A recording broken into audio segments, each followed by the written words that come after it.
You ask Tiger to solve. This deals with linear equations with one unknown.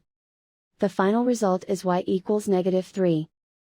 Let's solve it step by step. Group all constants on the right side of the equation. Subtract 3 from both sides.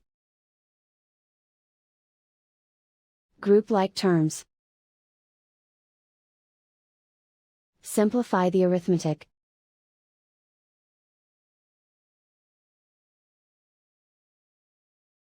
Isolate the b. Divide both sides by 2. Simplify the fraction.